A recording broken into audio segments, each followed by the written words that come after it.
오늘 함께 보실 말씀은 누가복음 13장 첫 번째 말씀이에요. 죄가 더 있는 줄 아느냐? 죄가 더 있는 줄 아느냐라는 제목으로 함께 말씀을 나누길 원합니다. 이 13장을 이해하기 위해서는요, 이 앞에 있는 12장의 말씀을 우리가 조금 알아야 돼요. 예수님께서는 제자들에게 너희가 내 친구다. 그리고 하나님이 너희의 아버지다 이렇게 말씀해 주셨어요. 그러면 예수님을 친구로 삼고 창조주, 구원주 하나님 아버지를 우리의 아빠 아버지로 섬기는 저희들은 어떻게 살아야 되나? 친구라고 또 하나님의 자녀라고 여기서 마음대로 살아야 되나? 그게 아닌 거지요. 그 은혜에 감사한 사람은 그러한 정체성을 가지고 이 땅에서 하나님을 사랑하되 어떻게 사랑의 표현이 돼요? 주님이 이 땅에서 사셨던 것처럼 종으로 사시는 거예요. 사람을 사랑하면 그 사람의 종이 되는 거예요. 무서워서 아니면 잘 보이고 싶어서가 아니라요. 저 사람을 살리고 싶어하는 마음으로. 부모님이 아기를 낳고서 그 갓난 아기의 종이 되잖아요. 왜요? 사랑하니까. 생명으로 살리고 싶어서 그 마음이에요. 하나님의 마음을 아는 주의 종들, 이 은혜를 깨달은 자들은요, 이제 하나님께서 생명으로 살리고 싶어하는 그 사람들의 종으로 살아드리는 거예요. 주님을 기다리는 마음으로, 그 심정으로 준비하면서 살라는 거예요. 주님께서 얼마나 친절하게 말씀하시는지 몰라요. 혼인집에 갔다가 곧 돌아오는 주인을 기다리는 종처럼 언제 어느 때에 나타날지 모르는 주님을 기다리듯이. 근데 어떻게 살면서 무엇을 하면서 기다리래요? 너희들이 청지기인 것을 안다면 너에게 부탁한 거, 맡겨놓은 일들을 하면서 옆에 있는 사람 필요를 채워주면서 그렇게 살 때에 주님께서 뭐라 그러세요? 누가복음 12장 37절 같이 읽습니다. 주인이 와서 깨어있는 것을 보면 그 종들은 복이 있으리로다. 내가 진실로 너희에게 이르노니 주인이 띠를 띠고 그 종들을 자리에 앉히고 나와 수종들리라. 주님께서 약속해 주셨어요. 너희 충성을 다하며 아침 저녁으로 늘 주님의 일을 살피면서 옆에 있는 사람들을 섬긴다면 그때 내가 너희에게 왔을 때 내가 너희들을 섬겨줄게. 우리들은 그런 말 듣는 건 참 좋아해요. 그치요? 베드로도 마찬가지예요. 예수님, 지금 우리가 예수님을 따라다니는데 우리가 들어야 될 말씀이지. 근데 잠깐만, 왜 이렇게 많은 사람들 앞에서 말씀을 하시지? 혹시 이 무리들에게도, 이 모든 사람들에게도 말씀하십니까? 이렇게 묻는 거예요. 우리들은 어떤 좋은 것 있으면 나눠 갖기를 싫어. 주님의 사랑은 크고 넘쳐서 정말 무한대의 사랑이라서 우리가 나누고 또 나눠도요. 정말 넘치고도 넘쳐. 그런데 이 세상, 사탄, 그 사탄의 세상에 종속되어 사는 사람들은요, 내가 내 걸 가져야 돼. 내 것 뺏기면 무슨 죽는 줄 알아요. 아니에요. 베드로도 참 연약한 거지. 아직은 성령이 임하지 않아서 예수님을 따라다녀도 그 예수님의 사랑을 다 깨닫지 못하는 거. 그러니 이 사랑, 주님이 섬겨주시는 이 귀한 것을 같이 나누면 되는데 우리한테 얘기하는 건가요? 우리는 또 그럴 때 우리가 누리고 싶지만요, 또 저주가 있을지어다. 너희 벌 받는다. 너희 주인의 뜻을 알고도 준비하지 않고 행하지 않는 적은 많이 맞는다. 주님께서 그렇게 말씀하시죠. 외식하는 자들이요. 너희 왜 세상의 천지는 분별할 수 있으면서 왜 이 시대 주님이 오시는 이 마지막 때 내가 하나님이 보내신 그리스도라는 걸 왜 분별하지 못하냐? 너희 왜 어찌하여 옳고 그런 것을 분별하지 못하니? 너 알면서도 지금 모르는 척하고 싶잖아. 외식하는 자들. 이렇게 얘기하시는 거예요. 그래서 마무리를 어떻게 해요? 너희 회개하지 않으면, 너희가 지은 죄 다 갚지 않고는, 해결하지 않으면 빨리 지금 살아있을 때 해결해. 그거 해결 안 되면 이제 옥에 들어가면 어떻게 되니? 다 갚지 않고는 못 나와. 야, 지금 살아있는 동안, 하나님께서 주신 시간, 기회 있는 동안 너희 빨리 회개하고 정리할 거 해. 용서할 거 용서하고. 지옥 가면 더 이 능력으로는 나올 수 없어. 이런 말을 하면 어떻게 해야 돼? 주여 용서하소서. 내가 사랑하지 못한 사람들 생각하면서 정말 온전한 마음으로 사랑해야 될 사람들 덜 섬겨드린 걸로 회개해야 되는데 생각이 난다. 아, 맞아. 그때 그 사람들 죽은 거. 아, 산풍 사건. 아, 그때 성수대교. 아, 그 사람들 뭐 9.11 그때 죽었던 사람. 아, 죽어서도 심판받지만 살아있어서도 심판받구나. 이렇게 또 이상하게 생각하는 거. 지금 그런 사람들이요. 지금도 있지만 그때도 똑같아. 변함이 없어. 사람의 죄성은.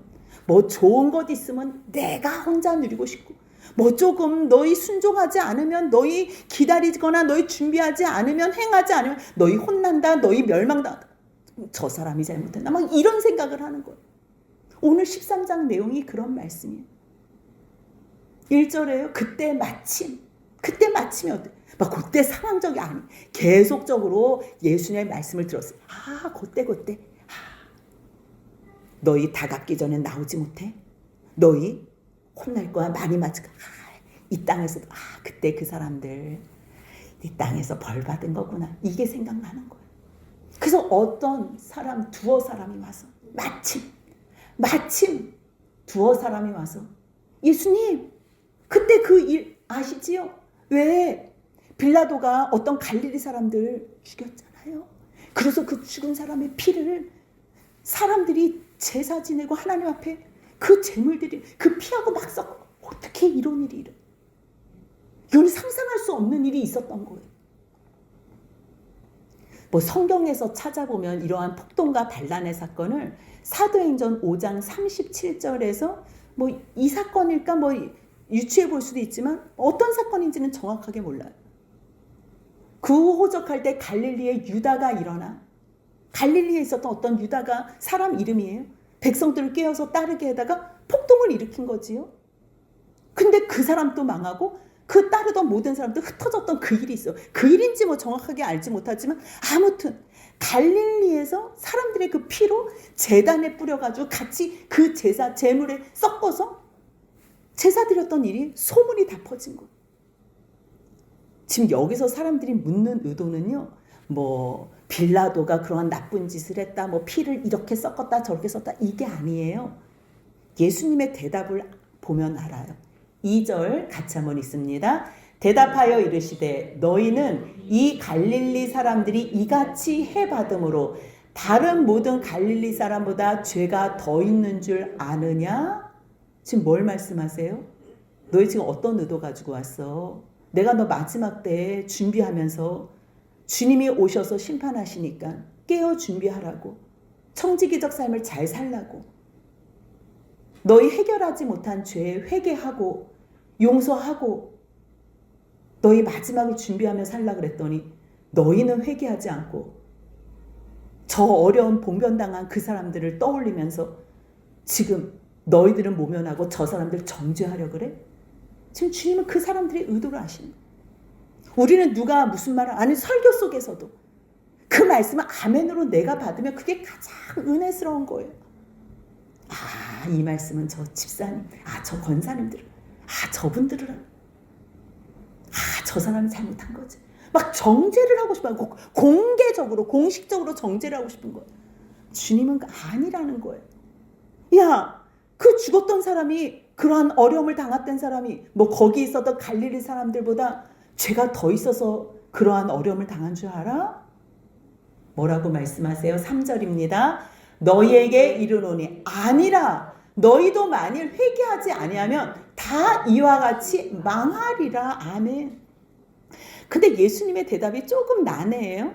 아니라 그러면 아닌 걸로 끝나고 그렇다 그러면 그렇다로 끝나야 되는데요. 처음에는 분명히 죄가 더 있는 줄 아니? 절대 아니야. 죄가 더 있어서 그러한 어려움, 그렇게 죽은 거는 아니야. 아니라고 얘기하셔놓고서는요. 그 다음에는 너희들도 만일 회개하지 아니하면 다 이와 같이 돼. 근데 이 이와 같이 된다는 거는요, 죽는다는 얘기예요. 죄의 싹은 사망이라고. 로마서 6장 23절 같이 읽겠습니다. 죄의 싹은 사망이요 하나님의 은사는 그리스도 예수 우리 주 안에 있는 영생이니라. 네, 이와 같이 된다는 말은 다른 것이 아니고요. 너희도 많이 회개하지 않으면 모두가 다 죽어. 죽는 거는 그냥 다 기정한 내 사실이야. 정해진 일이야. 근데 회개하지 않아? 그럼 너희들은 어떻게 하든 멸망을 하지. 하지만 다 다 멸망당하는 건 아니야. 다 그런 건 아니야. 주님의 은혜 가운데 회개하는 사람들은, 하나님의 은혜를 받은 사람은 그리스도 예수 우리 주 안에 있는 영생을 누려. 영생. 그래서 시편 116편 15절에 뭐라고 말씀하세요? 같이 한번 읽습니다. 그의 경건한 자들의 죽음은 여호와께서 보시기에 귀중한 거. 아멘. 저주받아서 멸망당해서만 죽는 게 아니에요. 똑같은 산풍사건, 똑같은 성수대교, 똑같은 9.11에서 죽어도요, 어떤 사람은 멸망으로 죽는 사람도 있지만요, 어떤 사람들은 일이 다 끝나서, 모든 수고가 다 끝나서 그 가운데서 하나님께서요, 죽음을 통해서 영광 받으실 수도 있어요. 이거는 사람이 분별하고 사람이 결정할 일이 아니에요. 그래서 주님께서 말씀하시는 거예요. 이 사람들은 지금 왜 묻는 거예요? 아, 죄가 더 있어서 죽는 거구나. 그러니까 주님이 다른 거 다 필요 없어요. 정확하게 너희들 어떤 의도로 지금 묻는 거야? 이 사람들이 죄가 더 있다고? 아니야. 그래서 또 하나 얘기를 해요. 잠깐만, 너희 갈릴리에서의 사건뿐만 아니라 그거는 몇 명이 죽은 거지만 너희 실로암 망대 그 무너진 일로 18명 죽은 거, 너희 그것도 궁금하지? 그러면서 말씀하시는 게 4절이에요. 같이 한번 읽습니다. 또 실로암에서 망대가 무너져 치어 죽은 18사람이 예루살렘에 거한 다른 모든 사람보다 죄가 더 있는 줄 아느냐? 주님은 그 사람들의 의도를 아니까 더 센 걸로 다시 얘기하는 거예요. 삼풍백화점? 아니, 성수대교 어떻게 할래? 더 큰 거 9.11은 어떻게 할래? 죄가 더 있는 줄 알아? 뭐라고 대답하세요? 같이 읽습니다. 5절입니다. 너희에게 이르노니 아니라 너희도 만일 회개하지 아니하면 다 이와 같이 망하리라. 아멘. 뭐 하지 않으면요? 회개하지 않으면 지금 다 똑같은 말씀하시고, 회개하지 않으면 3절에서도요, 회개하지 않으면 5절에서도 회개하지 않으면 이와 같이 죽는데요. 그러면 우리가 뭘 잘해서 영생을 얻는 거예요? 예수 그리스도께서 다 이루신 그 십자가에 보여. 만세전부터 하나님께서 예정하셔서 예수 안에서 우리를 구원하실 것을 말씀하시며 가르쳐주시며 보여주셨던 그 사건, 그것으로 회개하는 거예요. 진실로 회개하는 거.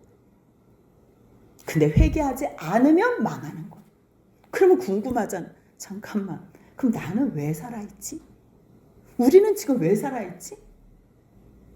이미 벌써 죽었어야 되는데, 잘못해서 죽었었고, 아니면 다 수고했다고 생각해서도 이 세상 사람이 아니어야 되는데 우리는 왜 여기 있지? 무엇 때문에? 혹시 잘해서인가? 우리들은 그렇게 또 착각할 수 있어요. 그 생각을 무참히 또 깨주시고, 하나님의 사랑이 얼마나 큰지 또 6절로 9절로 말씀을 통해서 가르쳐 주세요. 6절에는요, 주님께서 비유로 말씀하세요. 이 앞에 있는 두 가지 사건, 그 피 섞은 재물과 그 다음에 망대가 무너져서 18명이 죽은 사건을 말씀하시면서 비유로, 한 사람이 포도원에 무화과 나무를 심었대요. 포도원이면 포도만 심어요. 포도원이면 보통 포도를 심잖아요. 근데 이 포도와 무화과는요, 특별히 이스라엘 백성들을 상징해요. 호세아 9장 10절 같이 한번 읽습니다. 옛적에 내가 이스라엘을 만나기를 광야에서 포도를 만남같이 하였으며 너희 조상들을 보기를 무화과의 나무에서 처음 맺힌 첫 열매를 봄같이 하였거늘. 여기까지. 예. 이스라엘 포도, 이스라엘을 어떻게 표현해요? 포도, 무화과 나무. 예레미야 8장 13절에도요, 내가 그들을 진멸하는데 왜 진멸하냐면요, 포도나무에 포도 열매를 제대로 못 맺힐 때, 무화과 나무에 무화과 나무를 제대로 못 맺힐 때, 너희들이 하나님 안에 거하면 열매를 맺히는데 우상을 섬겨서 열매를 못 맺힐 때. 그래서요, 포도나무와 무화과 나무는 이스라엘 백성들을 상징해요. 특히 포도나무를 백성이라고 하면 무화과 나무는 그 가운데 종교 지도자들, 대제사장이나 율법교사나 바리새인들, 이러한 앞선 종교 지도자들을 주님께서는 비유로 말씀하세요. 그래서 그림을 한번 사진을 찾아봤는데, 이렇게 포도나무는 넝쿨이잖아요. 그래서 잔잔하게 이렇게 자라나요. 근데 그 가운데서 무화과 나무를 심는다는 거는 여러 가지 뭐 생각과 의도가 있지만 그곳에서 또 열매를 누리고 싶은 거예요. 주인의 그 의도는 거기서 나오는 어떤 결과물을 누리고 싶은 거예요. 그런데 어떻게 됐대요? 무화과 나무를 심었는데 3년 동안 이 무화과에게서 열매를 구하지 못했대요. 그러면 심자마자 야 빨리 열매 줘 그러겠어? 아니에요. 레위기 19장 23절을 보면요. 너희들이 이제 가나안 땅에 들어가서 이제 물론 그 땅에 이제 들어가서 처음에 3년 동안 너희들은 그 열매를 먹지 말라 그래요. 그 다음에는 4년째는 하나님께 드리고 이제 5년째는 같이 이제 마음껏 누리라는 말씀이 있는데 기본 3년은요 봐주는 게 있어요 일단.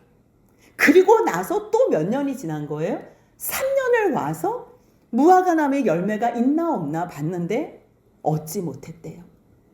그러니까 이 주인이 잠깐만 얘는 왜 지금 땅만 이렇게 차지하고 열매도 없이 왜 이렇게 땅을 낭비하니? 찍어버려 이렇게 된 거예요. 찍어버리는 거는요. 여러분들 우리나라는 뭐 나무 찍는다 그러면 그냥 이 나무 통을 이렇게 베는 생각을 하잖아요. 근데 그 나라에서 나무를 찍어버리라는 건 아예 뿌리채 뽑아버리라는 거. 누가복음 3장 9절 같이 있습니다. 이미 도끼가 나무 뿌리에 놓였으니 좋은 열매 맺지 아니하는 나무마다 찍혀 불에 던져지라. 그러한 상황에서 주인이 잠깐만 얘 지금 땅만 차지하네? 그냥 찍어버려. 그랬더니 그때 그 일하는 청지기가 그럼 뭐 예수님이 될 수도 있고요. 지금 예수님께서 성령님을 통해서 우리를 지금 계속 중보하시며 우리를 인도하시고 계시잖아요.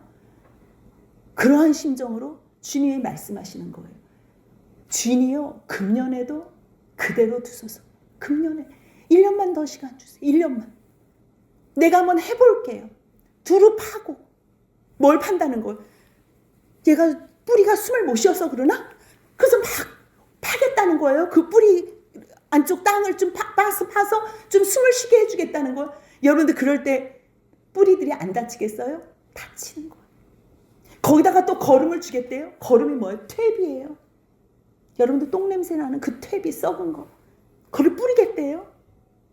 그렇게 해서 한번 잘 키워보겠대요. 다시 말해서 어떻게 우리를 하나님 안에서 열매 맺는 인생으로 만들어 주시겠다는 거예요? 아무리 말씀하고 편한 가운데서 아무리 인도함 받고 순종하라고 얘기해도 아주 꿈쩍도 안 하는 우리한테 야 이제 그만 정리해라. 예수님이 아니요. 하나님 아버지 한번 다시 성령 보내서 한번 해볼게요. 그러면서 어떻게 작업을 하냐면 두루 파요. 우리의 인생 이제 힘겹게 파는 거예요. 다칠 수가 있다는 거예요. 아플 수가 있다는 거예요. 우리가 힘겨울 수 있다는 거, 막 찢겨 나갈 수 있다는 거예요. 우리 안에 똥바가지를 부을 수 있다는 거예요. 모멸감을 느낄 수도 있고요. 창피를 당할 수도 있고요. 정말 죽고 싶은 그러한 상황에 처하게 할 수도 있다는 거예요. 근데 그거는 우리를 죽이는 시간이 아니라는 거예요. 없이 하고자 하는 시간이 아니라는 거예요. 만약 그러면 그냥 한 번에 데려가면 돼요. 1년만 기회를 주세요. 한 번만. 한번 제가 고통의 이 고난의 선물을 줘서라도 이들을 한번 다시 정결하게 해볼게요. 깨끗하게 해볼게요. 다시 한번 말씀의 걸음으로 세워볼게요. 성령의 기름 부으심으로 한번 해볼게요. 한번 기회 주세요. 최선을 다해서 오늘 또 주님께서 우리를 세워주시는 거예요. 그래서 만약 누가복음 13장 9절 같이 읽습니다. 이후에 만일 열매가 열면 좋거니와 그렇지 않으면 찍어 버리소서 하였다 하시니라. 1년의 기회를 주셨어요. 땅을 파고 걸음을 주셨어요. 여러분들은 어떻게 살고 싶으세요? 말씀에서 다 가르쳐줘요. 포도원 가운데 무화과 나무인 회당장이 나타나고요. 이제 1년의 기회를 얻은 그 시간 가운데 등이 허리가 꼬부라져서 피지 못하는 한 여자가 나와요. 그 둥굽은 여자의 두 사람의 반응이 어떤지 10절부터 17절까지 나오는 말씀 가운데 10절 같이 한번 읽습니다. 예수께서 안식일에 한 회당에서 가르치실 때 예수님은 계속 회당에서 가르치셨어요. 늘 가르치셨어요. 근데 그때 18해 동안 귀신에 들려 앓으면서 이 등이 꼬부라져 조금도 펴지 못하는 여자가 있어요. 여러분 한 10분만 이렇게 등을 구부리고 한번 계셔보세요. 아니 엎드려서 무릎 꿇는 자세로 한번 기도 30분만 한번 해보세요. 허리가 아파서 그렇게 계속 못해. 한 번만 폈다가 다시 하면 몰라도 한 번만 펴고 싶은 마음이 얼마나 간절한지 몰라요. 네, 1시간, 하루, 이틀이 아니고요. 18해 동안 귀신에 들려. 순수한 병이 아니에요. 귀신에 들려서 얼마나 불쌍해요. 근데 예수님께서 그 여자를 보시면서 불러요. 그러면서 여자여 내가 병에서 놓였다 하세요. 병에서 놓였다 하시는 순간 여자는 치유가 됐을 거예요. 근데 13절 같이 있습니다. 안수하시니 여자가 곧 펴고 하나님께 영광을 돌리는지. 아멘. 예수님이 여자를 보고 부르셨어요. 여자여 내가 내 병에서 놓였다. 여러분들 아무리 놓였다 그래도 18해를 이렇게 구부리고 있었던 사람 놓였다. 놓인 걸 알아요? 이미 벌써 귀신은 떠났는데도 불구하고 뭔 줄 모르니까 예수님께서 일부러 안수해 주신 거. 안수해서 난 게 아니고요. 이미 벌써 그 말씀의 능력이 귀신을 쫓아내고 병에서 놓였는데도 이 여자에게 가르쳐줘야 되고 여기 있는 무리들에게 보여주시길 원해서 안수를 하시니 곧 여자가 펴고, 이 여자는요 이 일을 누가 하신 걸 알아요? 하나님이 하신 걸 알아요. 하나님이. 그래서 하나님께 영광을 돌려요. 이 시간, 이 1년을 더 하나님 앞에서 애쓰고 힘쓰는 예수님 앞에 하나님께 영광을 돌려. 얼마나 아름다워요. 근데 거기에 회당장이 있어요. 회당의 장이지요. 늘 어디의 장은요 교만해요. 말씀을 순수한 마음으로 듣지를 못해요. 자기가 사람들 앞에 존경을 받아야 되고 자기가 집중이 돼야 돼. 이 집중이 누구한테 조금만 빼앗긴다? 그거를 견디지 못해요. 이 회장랑도 마찬가지예요. 예수님의 안식일에 병 고치는 것을 봤어요. 자기 부인이래 봐요. 자기 딸이래 봐요. 얼마나 기쁘고 얼마나 감사하겠어요. 무릎 꿇고 경배하지 않겠어요? 근데 자기하고 상관없는 거죠. 이 여자가 하늘 가족이라는 걸 모르는 거예요. 이 여자가 아브라함의 자손이라는 걸 모르는 거예요. 아, 저 사람은 하나님 앞에 저주받아서 저렇게 등이 꼬부라졌구나. 이렇게 오해를 하는 거예요. 분을 냈대요. 근데 이상하지요? 예수께서 안식일에 병 고치는 것을 분을 냈어요. 예수님한테 화를 낸 거예요. 화가 난 거예요. 근데 그 화는 누구에게 내요? 무리에게 이르되 일할 날이 엿새가 있으니 그동안에 와서 고침을 받을 것이요 너희 안식일에 고침받지 마. 아니 예수님한테 화가 났으면 예수님한테 해야지. 여러분들 왜 그런 적 있으세요? 시어머니가 마음에 안 들면 화를 내고 싶으면요 시어머니한테 못하잖아요. 그러면 그때 애들을 잡아요. 시어머니 앞에서 막 소리를 지르고. 그런 경우가 있어요. 시어머니를 무시하겠다는 거지. 내가 지금 시어머니 때문에 내가 화가 나서 얘네들 지금 잡는다는 거지. 지금 똑같아요. 지금 예수님 때문에 화가 났는데 지금 이 사람들을 더 마음을 상하게 하는 거예요. 그럼 이 사람들 마음이 어떻겠어요? 괜히 예수님 때문에. 아, 예수님이 주일에 고치게 해가지고 우리가 혼나네. 우리가 욕먹네. 회당장에서 이렇게 화가 났으니 어떻게 하지? 아주 교묘하게 예수님과 이 무리들과의 관계를 아주 불편하게 만드는 것. 그걸 다 아시는 주님이 뭐라 그래요? 주께서 대답하여 이르시되 외식하는 자들. 너 화가 나면 나한테 얘기를 해. 왜 이 사람들한테 왜 얘기를 하니? 그리고 너 안식일이라고 너 집에 있는 소나 낙이 물 안 먹여? 계속 묻거나? 너 집에 있는 동물들도 물 먹일 때는 너가 그것들을 끌고 와서 그걸 다 풀어주고 그리고 물을 먹이잖아. 그렇다면 누가복음 13장 16절 같이 읽습니다. 그러면 18해 동안 사탄에게 매임받은 이 아브라함의 딸을 안식일에 이 매임에서 푸는 것이 합당하지 아니하냐. 여러분들 어떻게 생각하세요? 안식일이라는 날, 물론 지금은 안식일이 변하여 이제 예수 그리스도께서 부활하신 이 주의 날, 안식 후 첫날 이 날을 주님의 날로 정해서 섬기잖아요. 모임을 갖고 예배를 갖고. 그러면 주일날 안식해야 되는데 특히 쉼이 있는 우리 교회는 이름 자체도 쉼이 있어야 되는데 왜 자꾸만 주일날에 일을 하지? 이렇게 생각할 수 있어요. 근데 예수님께서 안식일날 생명 살리는 일을 많이 하세요. 그래서 너 왜 안식일날 일하니? 그러니까 뭐라고 말씀하세요? 아버지께서 일을 하시니 나도 일을 한다. 어떤 일 하세요? 아버지가 무슨 일 하세요? 생명 살리는 일 하시는 거예요. 예수 믿게 하시는 거예요. 예수 믿고 구원받는 일을 하게 하시는 거예요.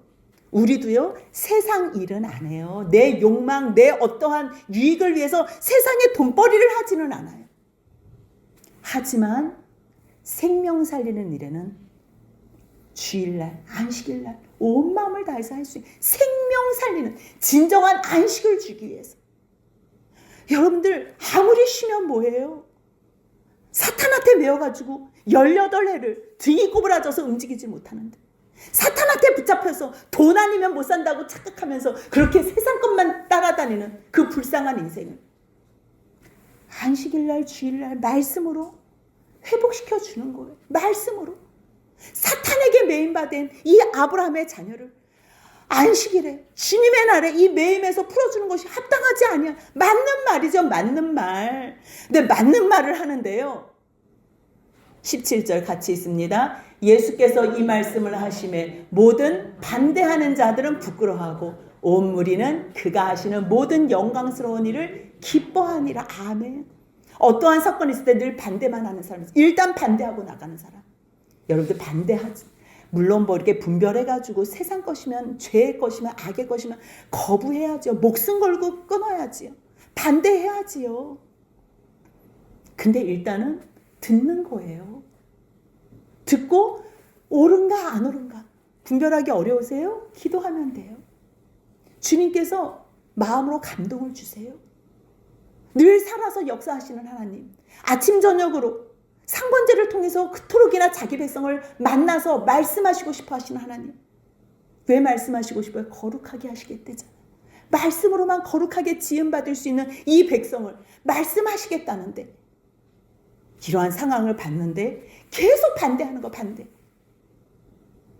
삼척동자도 다 아는 이 하나님께 영광을 돌리고 이 등구부러진 사람, 귀신 들렸다가 나간 사람도 하나님께 영광을 돌리는데 이 회당장은 하나님 앞에 관심이 없고 자기 영광, 오직 자기의 자기 영광에만 관심이 있으니 반대하는 자들은 불편한 거야. 마음이 이제는 창피한 거예요. 하지만 온 무리는 예수께서 하시는 이 모든 영광스러운 일을 기뻐하시는 거예요. 여러분은 어떠세요? 예수님께서 많은 말씀을 하세요. 남의 반응에만 관심 갖지 마시고요. 한번 여러분들도 주님의 말씀 앞에 한번 대답해 보세요. 너희 내가 언제 올지 모르는데 준비하며 깨어 기다리고 있어. 그러면 내가 너가 깨어있는 걸 볼 때 그때 내가 허리에 띠띠고 내가 수종들게. 그랬을 때 어떻게 주님 앞에 대답하실래요?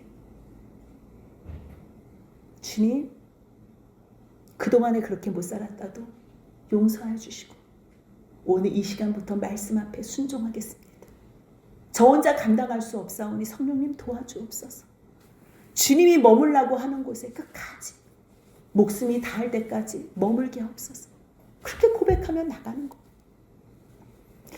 금요일날 집회할 때 여러분들 성도님들이 목사님 너무 힘들게 하면 목사님 어떻게 되지요? 그랬더니 어떤 분이 이랬나 봐요. 그래서 도망간다. 내가 도망간답니다. 이랬대요. 근데 제 마음에 도망가는 목사님을 어떻게 신뢰하고 함께 예배를 드릴까? 이런 생각이 계속 머물러 있는 거예요. 만약에 내가 도망갈 수 있다면 사람이 무서워서 도망갈까? 그럼 하나님이 두려워서 도망갈까? 그 하나님이 두려워서 도망가면 내가 하나님 앞에서 어디에 숨을 수 있을까? 왜 도망갈까? 하나님 저 도망가지 않아요. 제가 그랬어요. 성도님들 걱정하지 마세요. 교회가 문 닫으면 어쩔 수 없는, 그거는 하나님이 빼주시는 거지요. 너 그만해라 그럼 내려오는 거죠. 그만하라 그러면 거기서 순종하는 거지. 순교자는요 도망가지 않아요. 오늘 내가 무섭다고 도망가요? 책임 회피하고 싶다고 도망가요? 그 사람이 순교의 현장에서 그 일을 감당할 수 있을 것 같아요? 오늘 내가 순교를 연습할 때 내가 도망가고 싶은 생각이 행여나 만에 하나 들더라도 주님이 세우신 곳에서 내가 이곳에서 죽겠습니다 고백한다면 그 자리가 산순교자의 자리고, 행여나 죽어서도 하나님 앞에 드릴 수 있는 자리라면 그곳에서도 이탈하지 않아요. 세상 사람들 조금만 불편하고 조금만 힘들면 도망가요. 잠적해요. 잠수 타요. 하지만 하나님의 사람들은 그러지 않아요. 주님이 세우신 곳에 주님이 쫓아내기 전까지는, 주님이 그만하라고 하시기 전까지는 그대로 있는 거예요. 그래서 제가요 교회를 여러 번 바꿨어요. 저는 한 번도 사표를 내본 적이 없어요. 한 번도 제가 다른 교회 가겠다고 한 적이 없어요. 늘 그 교회 들어갈 때는요, 주님, 이 교회가 마지막입니다. 이 교회에서 주님이 뼈를 묻으라면 이 교회에 가서 마지막으로 제 생명을 다하겠습니다. 늘 그런 마음으로 섬겼어요. 그러니까 주님이 얼마나 많은 다양한 또 훈련을 시켜야 되는지 여러 교회에 이렇게 훈련하다가 주님이 쉼이 있는 우리 교회를 세워주셨어요.